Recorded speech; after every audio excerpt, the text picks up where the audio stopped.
Elon Musk has made it official by filing paperwork to terminate his own acquisition of Twitter, and Twitter is calling his bluff on the matter. They are going to run into Musk in court. And despite the fact that things are only going to become uglier from here on out, Elon Musk himself has already come to an important conclusion about the situation. Welcome to Techmo. In today's video, we will talk about how Elon Musk shows that he's not the right person to save the world. But before we make it to the video, make sure you subscribe to our channel for more premium content and hit the notification bell to be the first to watch our videos. Elon Musk does not have what it takes to run Twitter, and that's a fatal blow to the core of his own mythos as a whole. In a moment, we will take a look at the particulars of Musk's official filing with the SEC. However, before we do that, it is crucial to recall what he has stated about the deal and the reasons why he wanted to do it in the first place. It is not as if the acquisition of a relatively modest social network was something that had to be done by the richest guy on the planet against his will.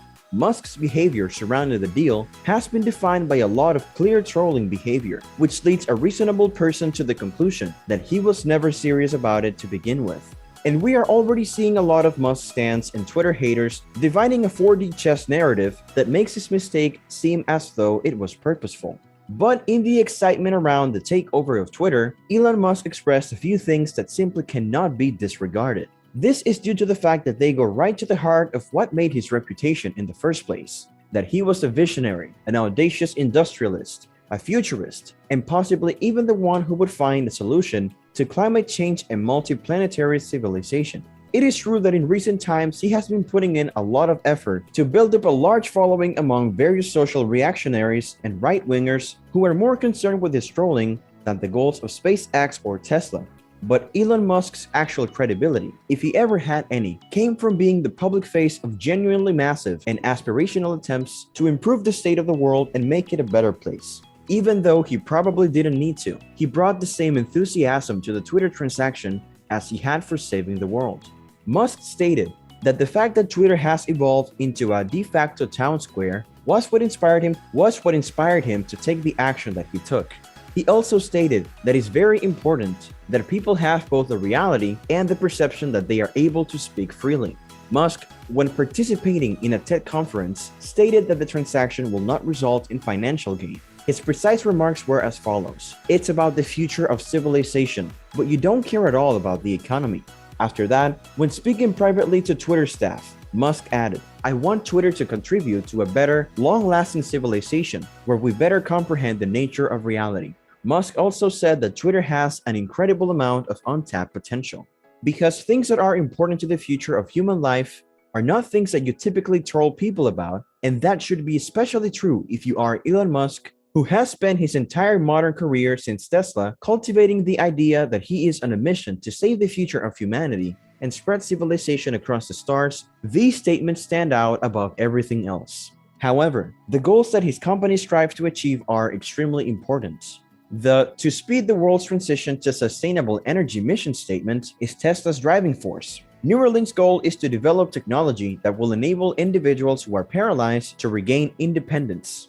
What about SpaceX? This is not about anything less than making possible for people to live on other worlds. The majority of Elon Musk's career has been spent focusing on attempting to find solutions to some of the world's most intractable challenges. He delivers a lot of keynote speeches, puts out a lot of ambitious ideas, and makes a lot of commitments. In a strange twist of fate, his crusade to save the world resulted in him gaining one of Twitter's largest and most engaged fan bases. And let's be honest here, the man is a huge fan of tweeting. The only person in the entire world who might love tweeting more than Elon Musk is the person who has been banned from the site and has been impeached twice by the US Congress.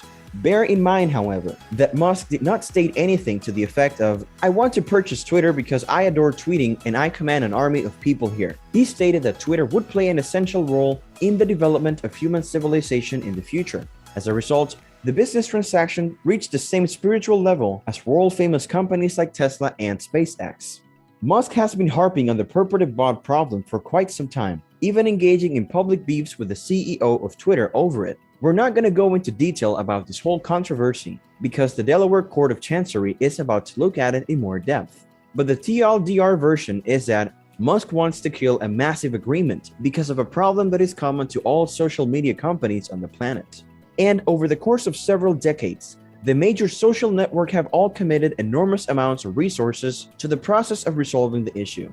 Should we really think that Elon Musk has found some hidden scandal that was previously unknown to all the other CEOs working in the IT industry? Nonsense. Finding a solution to spam is essential to the operation of any social network. Musk's bluster about bots is an example of a fundamentally unserious viewpoint coming from a person who is otherwise willing to address world-shaking challenges such as climate change. But just for the sake of the argument, let's say that Musk is correct.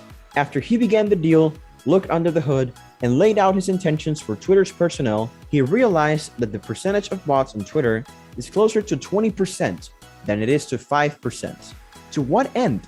What is the difference of 90 million users when you consider that TikTok and Facebook both have millions more than you do? If you believe that Mark Zuckerberg is an unelected tyrant of expression, then how does quitting Twitter assist you take him on as an opponent? Musk said that Twitter broke the agreement by not giving him enough information about spam accounts, that Twitter lied to the US financial watchdog about the number of spam accounts, and that the company broke the agreement by firing senior employees without consulting Musk. All of these are answered in detail in the document. Twitter says it has done everything possible to give Musk the information he asked for, and a lot of the lawsuit is about the back and forth over spam account information. It said, from the start, defendants' requests for information were made to try to kill the deal. On the claim that spam accounts were misrepresented, Twitter says Musk hasn't shown any proof that spam accounts make more than 5% of its 229 million users. It says that Musk's lawyers said their client strongly believes that Twitter's spam estimates are wrong. The company says that just because Musk thinks something is true does not mean it's true, and it's even less likely to set off the material adverse effect of the company clause that could let Musk stop the deal.